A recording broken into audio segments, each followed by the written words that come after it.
আসসালামু আলাইকুম। প্রিয় দর্শক, অন্য মঞ্চের আলাপচারিতায় আপনাদের সকলকে আমন্ত্রণ জানাচ্ছি। বাংলাদেশের দিনভর কয়েক দফা মুষলধারে বৃষ্টিতে ডুবে গেছে ঢাকা শহরের অনেক জায়গা। কিন্তু এমন দিনেও বাংলাদেশের রাজনৈতিক তাপমাত্রা ফুটন্ত কড়াইয়ের মতো। সে তাপ আবার যমুনার জন্য হয়ে দাঁড়িয়েছে আগ্নেয়গিরির লাভার মতো। অগ্নুৎপাত ঠেকাতে দফায় দফায় পর্দার আড়ালে চলছে বহু খেলা। অধ্যাপক ইউনূসের ঐকমত্য কমিশনের সুপারিশ, জুলাই সনদের বাস্তবায়ন আর নির্বাচনকে ঠেলে দিয়েছে চরম অনিশ্চয়তায়। তিন মিত্র রাজনৈতিক দলের বিরোধের মুখে সংস্কারের জন্য নেওয়া সব মহাযজ্ঞ ঢাকা পড়ে গেছে। ফলে সরকার পিআর টিম থেকে যতই জোর গলায় বলা হোক না কেন, দেশব্যাপী মানুষের মধ্যে ফেব্রুয়ারিতে জাতীয় নির্বাচন নিয়ে ব্যাপক অনিশ্চয়তা দেখা দিয়েছে। 1 অক্টোবর সন্ধ্যায় তিন বাহিনীর প্রধান অধ্যাপক ইউনূসের সাথে বৈঠকে স্মরণ করিয়ে দিয়েছেন পুরনো সেই কথা, ফেব্রুয়ারিতে নির্বাচন না হলে দেশের পরিস্থিতি ভয়ানক রূপ নিতে পারে। সেনাবাহিনীও আর মাঠে থাকতে পারবে না। সূত্রগুলো বলছে, এই অনিশ্চয়তা দূর করতে অধ্যাপক ইউনূস সময় পাবেন 15ই নভেম্বর পর্যন্ত। তার মধ্যে তাকে নিতে হবে চূড়ান্ত সিদ্ধান্ত। তবে প্রশ্ন হচ্ছে, সেই সিদ্ধান্ত কি তিনি সংবিধানের মধ্যে থেকেই নেবেন, নাকি দুই রাজনৈতিক মিত্র জামাত ও এনসিপির চাওয়া মতো অসাংবিধানিক পথে হাঁটবেন? সরকারের একাধিক সূত্র বলছে, সাংবিধানিক উপায়ে 15ই নভেম্বরের মধ্যে এই নিশ্চয়তার সমাধান করতে না পারলে সরকারের বেশ কয়েকজন সিনিয়র উপদেষ্টা পদত্যাগ করতে পারেন। অন্যদিকে ক্ষমতায় যাওয়ার স্বপ্নে বিভোর বিএনপির হাইকমান্ড এখন দিশেহারা। আপাতত ধীরে চলনীতি নিলেও পরিস্থিতি বুঝে জুলাই সনদকে আদালতে চ্যালেঞ্জ করা সহ দুটি উপায় ভেবে রেখেছে দলটি। পর্দার আড়ালে সরকারি কিংস পার্টি এনসিপির সাথে আসন ভাগাভাগি এবং ক্ষমতায় গেলে মন্ত্রিত্বের বিষয়টি নিয়ে বিএনপি চালাচ্ছে সমঝোতার চেষ্টা। তবে নাচ সুর বান্দা জামাত ইসলামী নির্বাচনের আগে গণভোট নিয়ে আপাতত অনড় অবস্থানে থাকতে চায় দলটি। সময় বুঝে আরো দাবি নিয়ে মাঠে নামবে তারা, লক্ষ্য নির্বাচন পেছানো। প্রশ্ন হলো, ঘরে ও ঘরের বাইরে নিয়ত দমকা হওয়া বইতে থাকা চরম প্রতিকূল পরিবেশের মধ্যে অধ্যাপক ইউনূস এখন কি করবেন? বিস্তারিত জানতে চলুন যাওয়া যাক। অধ্যাপক ইউনূসের ঘোষিত সময়ের মধ্যে জাতীয় সংসদ নির্বাচন হতে গেলে বাকি আছে 3.5 মাস। এমন সময় যেখানে চায়ের টেবিলে থেকে রাজনীতির মাঠে সবখানে আলোচনার বিষয় হওয়ার কথা ছিল কে কোন আসনে দাঁড়াচ্ছে, কার দিকে পাল্লা ভারী, ভোটাররা কেন কাকে ভোট দিবেন, এসব। অথচ গণমাধ্যম থেকে শুরু করে রাজনীতির মাঠ সবখানে আলোচনার বিষয়বস্তুর একটি শঙ্কা, সেটি হলো ফেব্রুয়ারিতে নির্বাচন হবে তো। এসব আলোচনায় কান পাতলেই শোনা যায় বেশিরভাগ মানুষের মনে হয় নির্বাচন ফেব্রুয়ারিতে হবে না কিংবা হওয়া সম্ভব নয়। যারা একটু আশাবাদী তারা মনে করেন নির্বাচন হলেও সেটি হবে খুব খারাপ নির্বাচন। অথচ গত বছর আগস্টে ক্ষমতার পট পরিবর্তনের পর দেশের বেশিরভাগ মানুষের চাওয়া ছিল একটি অবাধ, সুষ্ঠু, নিরপেক্ষ ও অন্তর্ভুক্তিমূলক নির্বাচন। সেই চাওয়াটাই এখন সবচেয়ে বেশি অনিশ্চয়তা আর বিরোধের মুখে পড়েছে। দর্শক, বাংলাদেশের বর্তমান রাজনৈতিক অচলাবস্থার মূলে আছে জুলাই জাতীয় সনদ 2025 এবং এর বাস্তবায়ন পদ্ধতি নিয়ে সৃষ্ট বিরোধ। মূলত তিনটি বিষয় নিয়ে বিরোধ চরমে উঠেছে। এক, গণভোট জাতীয় নির্বাচনের আগে নাকি একই দিনে হবে। দুই, রাজনৈতিক দলগুলোর সাথে আলোচনা করে সিদ্ধান্ত নেওয়ার পরেও জুলাই সনদের নোট অফ ডিসেন্টের বিষয়গুলো গায়েব করে দেওয়া। 3, সংসদকে তুচ্ছ তাচ্ছিল্য করে ঐকমত্য কমিশনের সুপারিশে 270 দিন বা 9 মাসের মধ্যে স্বয়ংক্রিয়ভাবে বাস্তবায়নের আদেশ জারি করা। সাথে আছে জুলাই সনদ বাস্তবায়ন আদেশে কে স্বাক্ষর করবেন, রাষ্ট্রপতি নাকি প্রধান উপদেষ্টা। নোট অফ ডিসেন্ট গায়েব হয়ে যাওয়াকে বিএনপি বলছে প্রতারণা। গণভোট নিয়ে জামাত ইসলামী ও তাদের অনুসারীরা বলছে নভেম্বরে গণভোট হতে হবে। অন্যদিকে বিএনপিও তাদের অনুসারীদের দাবি সংসদ নির্বাচনের আগে গণভোট হতে পারবে না। দর্শক, জাতীয় ঐকমত্য কমিশন দুই বিকল্প প্রস্তাবই সরকারের কাছে পেশ করেছে। সমস্যা হলো, যিনি সরকার প্রধান তিনি ঐকমত্য কমিশনের প্রধান। স্বাভাবিকভাবে প্রশ্ন আসে, কে কার কাছে প্রস্তাব পেশ করেছেন। প্রথম আলোর প্রতিবেদনে বলা হয়েছে, রাজনৈতিক দলগুলোর মধ্যে তীব্র অনৈক্যের কারণে জুলাই জাতীয় সনদ বা সংস্কার প্রস্তাব বাস্তবায়নের দুরূহ চ্যালেঞ্জ দেখছে সরকার। তবে গণভোট সহ সনদ বাস্তবায়নের বিষয়ে দ্রুত সিদ্ধান্ত নেবে সরকার। সরকার একাধিক সূত্র বলছে, সনদ বাস্তবায়ন, গণভোট ও নির্বাচন নিয়ে যে শঙ্কা দেখা দিয়েছে তাতে সবচেয়ে বেশি বিচলিত সরকারের বেশ কয়েকজন সিনিয়র উপদেষ্টা।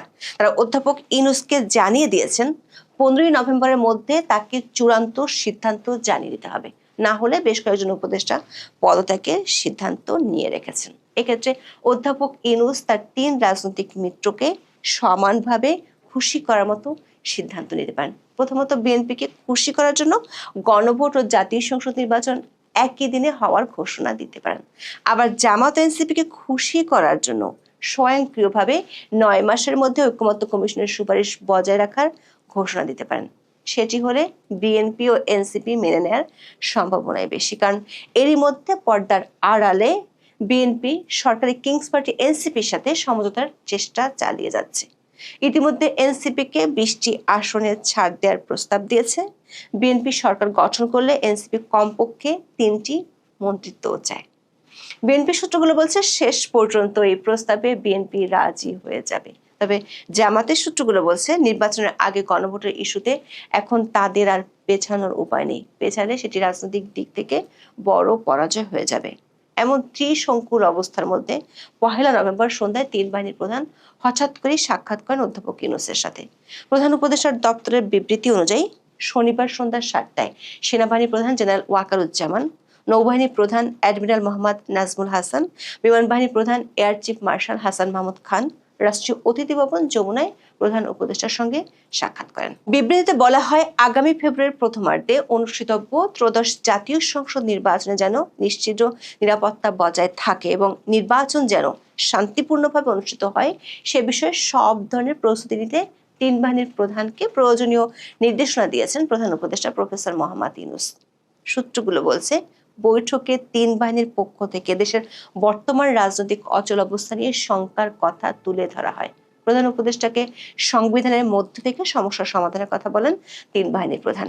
বৈঠকে আলোচনায় উঠে আসে, এর আগে সরকারের পক্ষ থেকে ফেব্রুয়ারিতে নির্বাচন না হলে দেশের অভ্যন্তরীণ আঞ্চলিক পরিস্থিতির হুমকির মুখে পড়ার কথা বলা হয়েছিল। বিষয়টি আবারও 3 বাহিনীর প্রধান তুলে ধরেন। তাছাড়া 1.5 বছর ধরে সেনার সদস্যরা ব্যারাকের বাইরে আছে। ফেব্রুয়ারির পর বিষয়টি আর সম্ভব নাও হতে পারে। বিশেষ করে আরাকান আর্মি সহ বেশ কিছু সশস্ত্র গোষ্ঠীর তৎপরতা বাড়ছে সীমান্তে। তাই যতটা সম্ভব দ্রুত সেনাবাহিনীকে ব্যারাকে ফিরিয়ে নিয়ে যেতে চান সেনাপ্রধান জেনারেল ওয়াকারুজ্জামান। বৈঠকে 1 অক্টোবর ভোলায় বিএনপি ও বিজেপির মধ্যে সংঘাতের বিষয়টি তুলে ধরে সামনে এর চেয়ে খারাপ পরিস্থিতির আশঙ্কা করা হয়। দর্শক, রাজনৈতিক দলগুলোকে জুলাই সনদের পক্ষে এনে সরকার যতটুকু বাহবা পেয়েছিল তার বেশি সমালোচিত হয়েছে আইনি ভিত্তি দিতে গিয়ে। প্রশ্ন দেখা দিয়েছে, জুলাই সনদ বাস্তবায়নে আদেশে স্বাক্ষর করবেন কে, রাষ্ট্রপতি নাকি প্রধান উপদেষ্টা? সরকার সংশ্লিষ্ট একাধিক পক্ষ থেকে বলা হয়েছে, অসাংবিধানিক কিছু করা হলে সেটি বিপদ বাড়াতে পারে। 270 দিন বা 9 মাসের মধ্যে স্বয়ংক্রিয়ভাবে জুলাই সনদ পাশ হওয়ার বিধানটি অসাংবিধানিক। এটি থাকলে রাষ্ট্রপতি মোহাম্মদ শাহাবুদ্দিন জুলাই সনদে স্বাক্ষর নাও দিতে পারেন, এমন তথ্য আছে সরকারের কাছে। আবার সরকারের উপর চাপ বাড়াতে বিষয়টি নিয়ে বিএনপি আদালতে যাওয়ার চিন্তাও করে রেখেছে। বিএনপিপন্থী আইনজীবীরা এরই মধ্যে জুলাই সনদকে আইনিভাবে চ্যালেঞ্জ করার মতো কমপক্ষে 4টি পয়েন্ট চিহ্নিত করে রেখেছে, যেগুলো আদালত ও সংসদের সাংবিধানিক ক্ষমতাকে সুপারসিড করে। দর্শক, একদিকে অধ্যাপক ইউনূসের সিনিয়র উপদেষ্টারা হতাশ, অন্যদিকে মিত্ররা মুখোমুখি অবস্থানে। আবার নিরাপত্তার শঙ্কার কথা সরকারকে জানিয়েছে সংশ্লিষ্ট বাহিনীগুলো। এমন পরিস্থিতিতে অধ্যাপক ইউনূস আগামী 15 নভেম্বরের মধ্যে কি সিদ্ধান্ত নেবেন? তিনি যদি বিবাদমান 2 পক্ষকে খুশি রাখতে চান তাহলে তাকে অসাংবিধানিক পথে হাঁটতে হবে। সেক্ষেত্রে আরো বড় চাপের মুখে পড়তে পারেন তিনি, এমন আশঙ্কা তার ঘনিষ্ঠ মিত্রদের। আপনারা সাম্প্রতিক যুগান্তরে একটি খবর দেখেছেন, যারা দেখেননি তাদের জন্য বলি। ওই যুগান্তরের খবরটিতে বলেছে যে বাংলাদেশে আসন্ন যে নির্বাচনটি ফেব্রুয়ারি মাসে হবে বলে কথা রয়েছে, সেই নির্বাচনটি নানাবিধ কারণে 2 মাস পিছনে যেতে পারে। অর্থাৎ ফেব্রুয়ারিতে না হয়ে সেটি মার্চ এবং এপ্রিলে চলে যেতে পারে। তাহলে এখন বিষয়টা হচ্ছে, ডক্টর ইউনূস ক্ষমতায় আসার পর প্রথমে বলেছিলেন যে 2024 সালের মাঝামাঝিতে নির্বাচনটি হবে, কিন্তু লন্ডনে এসে জনাব তারেক রহমানের সাথে একটি মিটিং করলেন। সেই মিটিংয়ের পর তিনি সিদ্ধান্ত দিলেন যে এটি 2026 সালের ফেব্রুয়ারির মাঝামাঝি নাগাদ হতে পারে এবং হবে। এমনটাই ছিল, কারণ ফেব্রুয়ারির 14 তারিখ থেকে সম্ভবত ঈদ, রোজা, সেহেতু রোজার আগেই নির্বাচনটি হওয়ার কথা ছিল। কিন্তু এখন যেহেতু আপনারা শুনছেন যে নির্বাচনটি ফেব্রুয়ারিতে রয়ে আরো 2 মাস পিছাতে পারে, এর কারণ কি? এবং যদি এই পিছানো হয় তাহলে এটা কি ফেব্রুয়ারি থেকে আরো একটু বেশি পিছাবে নাকি আরো একটু কম পিছাবে, সে বিষয়টিও একটি ভাবনার বিষয়।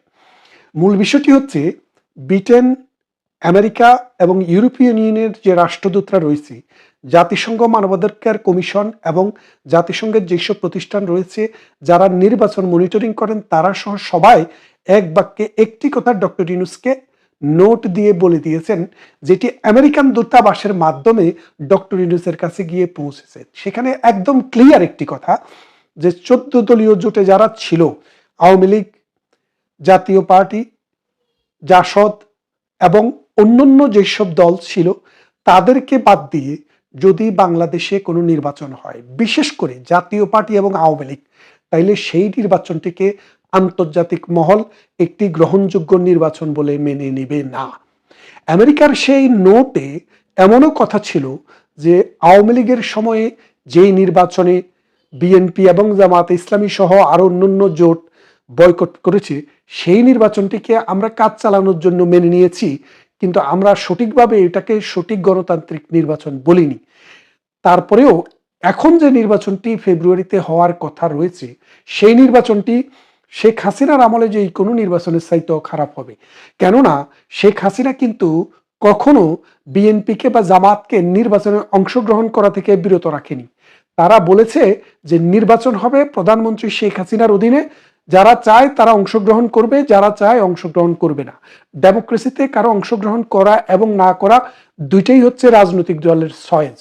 এখন রাজনৈতিক দল অংশগ্রহণ করতে পারে, নাও করতে পারে, কিন্তু এখন যেটা হচ্ছে সামরিক ফরমানের মতো ডক্টর ইউনূস ফরমান জারি করে ছাত্রলীগকে নিষিদ্ধ করেছে এবং আওয়ামী লীগের কর্মকাণ্ড ক্রিমিনালাইজ করেছে। সাথে সাথে এই অবৈধ নির্বাচন কমিশনকে দিয়ে একটি পরিপত্র জারি করিয়েছে যে আওয়ামী লীগের যে মানে রেজিস্ট্রেশন সেটি এবং আওয়ামী লীগের যে মার্কা সেটি এই মুহূর্তে স্থগিত রয়েছে। তাহলে আপনারা বোঝেন, এই অবস্থায় আমেরিকা বলেছে যে যদি আওয়ামী লীগের নির্বাচনে অংশগ্রহণের সুযোগ থাকতো, জাতীয় পার্টির যদি অংশগ্রহণের সুযোগ থাকতো, সেই দল যদি অংশগ্রহণ না করত, সেই ক্ষেত্রে বলা যেত যে এটি একটি গ্রহণযোগ্য নির্বাচন, আমরা কাজ চালানোর জন্য বাংলাদেশের সাথে থাকব। কিন্তু যেহেতু এই দলগুলোকে সিস্টেমেটিক্যালি অংশগ্রহণ না করার জন্য গভর্নমেন্টের কাছ থেকে পরিপত্র জারির মাধ্যমে নিষিদ্ধ ঘোষণা করা হয়েছে, সেহেতু এটাকে আমরা গণতান্ত্রিক কোনো শক্তি হিসাবে মনে করি না এবং আমরা এই সরকারকে স্বীকৃতি দেব না। এই কথাটি আসার আরো একটি কারণ রয়েছে। সেই কারণটি অতি সাম্প্রতিক আপনারা দেখেছেন, মালয়েশিয়ার রাজধানী কুয়ালালামপুরে আমেরিকার প্রতিরক্ষা মন্ত্রী এবং ভারতের প্রতিরক্ষা মন্ত্রীর মধ্যে একটি প্রতিরক্ষা সহযোগিতা চুক্তি স্বাক্ষরিত হয়েছে। এটি নিয়ে আমি আগে একটি ভিডিও করেছি, সেটা নিয়ে আজকে বিস্তারিত আর বলতে চাই না। সে ভিডিওটিতে আমি বিস্তারিত বলেছিলাম। ওই চুক্তিটি হওয়ার পর আমেরিকার কাছে এখন একটা অব্লিগেশন হয়ে গেছে যে বাংলাদেশে যদি আওয়ামী লীগ এবং বাম দলীয় যেই সব জোট আওয়ামী লীগের সাথে ছিল এবং জাতীয় পার্টি, এই কটি দল যদি নির্বাচনে না থাকে, সেই ক্ষেত্রে বিএনপি এবং মৌলবাদী শক্তিরা বাংলাদেশের রাজনীতিকে নিয়ন্ত্রণ করবে। সেই নির্বাচনের মাধ্যমে যদি কোনো সরকার গঠিত হয়, সেটি একটি মৌলবাদী সরকার হবে, জঙ্গিবাদ আস্তানা বাঁধবে এই দক্ষিণ পূর্ব এশিয়াতে। এর ফলে ভারত সহ অনেক দেশের স্থিতিশীলতা বিনষ্ট করার চেষ্টা করা হবে এখান থেকে, যেমনটা আফগানিস্তানে তালেবান দিয়ে করেছে, যেমনটা পাকিস্তান তেহরিকে তালেবান, তারপরে জৈশি মোহাম্মদ, লস্করে তৈয়বা, এইরকম জঙ্গি সংগঠনগুলা এই ভারতীয় সীমান্ত, কাশ্মীর এবং পাকিস্তানকে যেভাবে একটি একদম অকার্যকর রাষ্ট্রে পরিণত করেছে, অর্থনৈতিকভাবে ভঙ্গুর করে দিয়েছে, সেই রকম একটি অবস্থা তৈরি হবে বাংলাদেশে। এবং আমেরিকা, ব্রিটেন, পশ্চিমা শক্তি, জাপান এইরকম কোনো নির্বাচনও দেখতে চায় না, এইরকম কোনো অবৈধ গোষ্ঠী, এরকম কোনো জঙ্গি গোষ্ঠী, সাম্প্রদায়িক গোষ্ঠীর উত্থানও দেখতে চায় না। বিশেষ করে ভারতের সাথে চুক্তিটি হওয়ার পর আমেরিকা সিদ্ধান্ত নিয়েছে যে বাংলাদেশের এই রকম কোনো নির্বাচনকে, যেহেতু ভারত এটাকে মনে করে ভারতের জন্য, দক্ষিণ পূর্ব এশিয়ার জন্য, বাংলাদেশের জন্য এটা একটা হুমকি, সেই ক্ষেত্রে আমেরিকা এটাকে আর সমর্থন দেবে না। এই খবরটি পাওয়ার পর ডক্টর ইউনূস তার কিছু কিছু পারিষদের সাথে কথা বলেছেন, বলে এরকম একটি আভাস দিয়েছেন, যদি ফেব্রুয়ারিতে নির্বাচন করা হয় তাহলে আওয়ামী লীগকে কিভাবে ম্যানেজ করা হবে, জাতীয় পার্টিকে কিভাবে ম্যানেজ করা হবে, সুতরাং মাস আরো 2টি বাড়াতে হবে। কারণ হচ্ছে বাংলাদেশের বিদ্যমান কনস্টিটিউশন এবং নির্বাচন কমিশনের যে আইন রয়েছে, সেই আইন অনুসারে 3 মাস আগে, অর্থাৎ 90 দিন আগে তফসিল ঘোষণা করতে হয়। তফসিল যদি 3 মাস আগে ঘোষণা করা না হয়, তাহলে কনস্টিটিউশনাল যে ল সেটাকে ভায়োলেট করা হবে। যদি 12ই ফেব্রুয়ারি নির্বাচন করতে হয়, অন্তত 12ই নভেম্বর, আজ থেকে 12 দিনের মধ্যে তফসিল ঘোষণা করতে হবে। যদি এই তফসিলটি ঘোষণা করতে না পারে, তাহলে নির্বাচন কমিশন নিজেই কনস্টিটিউশন ব্রিচের জন্য দায়ী হবে এবং তার বিচার হবে বাংলাদেশে। তাহলে আপনারা বোঝেন নির্বাচন কমিশন কি ফাটাবাসের মধ্যে পড়ছে। তাহলে নির্বাচন কমিশনের হাতে অপশন হলো, যদি 12ই নভেম্বরের পরে কোনো তফসিল ঘোষণা করতে হয়, তাহলে নির্বাচনের তারিখও পিছিয়ে যাবে। আর সেইভাবে তারা তাদের কনস্টিটিউশনাল যে রেসপন্সিবিলিটি সেটা পালন করার চেষ্টা করবে। এখন আপনারা জানেন, যখন 5ই আগস্ট ঘটে 2024 সালে, তারপর পর বাংলাদেশের সেনাবাহিনী প্রধান একটি বক্তব্য দিয়েছিলেন, রেডিওতে টেলিভিশনে সেটি প্রচার হয়েছে। সেই বক্তৃতায় তিনি বলেছেন, আমরা ডক্টর ইউনূসের যে সরকার বা যে তত্ত্বাবধায়ক যে সরকার আসবে, অন্তর্বর্তীকালীন যে সরকার আসবে, সেই সরকারকে 18 মাস সময় দেব। কত মাস? 18 মাস। এই 18 মাস সময়ের মধ্যে জানুয়ারির 15 তারিখ পড়ে, তার মধ্যে যদি কোনো নির্বাচন না হয়, তাহলে সেনাবাহিনীর মধ্যে যে রিপার্কেশনটা হচ্ছে আপনারা জানেন, যে সেনাবাহিনীর বিরুদ্ধে যুদ্ধ অপরাধের বিচার শুরু করেছে। সেনাবাহিনীর ভেতরে নানান গ্রুপ, নানান দল, উপদল অলরেডি কঠিন অবস্থানের মধ্যে রয়েছে, যার কারণে ডক্টর ইউনূস যদি এখন ফেব্রুয়ারিতে নির্বাচন করতে না পারে, সেই ক্ষেত্রে সেনাবাহিনী কিন্তু পাওয়ার টেক ওভার সম্ভাবনা খুব বেশি। তাহলে দেখেন, সমস্যা কিন্তু একদিক থেকে নয়, সমস্যা 3 দিক থেকে। প্রথম সমস্যাটি হলো, ডক্টর ইউনূস ওয়াদা করেছে এই তারেক রহমানের সাথে যে তিনি ফেব্রুয়ারির প্রথমার্ধে, অর্থাৎ 15 দিনের ভেতরে, তো 12 তারিখে যেহেতু রোজা, সেহেতু 15 তারিখে রোজা, সেহেতু 12 থেকে 13 তারিখ, 14 তারিখের মধ্যেই নির্বাচন সমাপ্ত করতে হবে। তাই এই নির্বাচনটি করার জন্য তিনি ওয়াদাবদ্ধ। এখন অলরেডি আপনারা জানেন, ডক্টর ইউনূসের সরকারকে এই তার যে পুত্র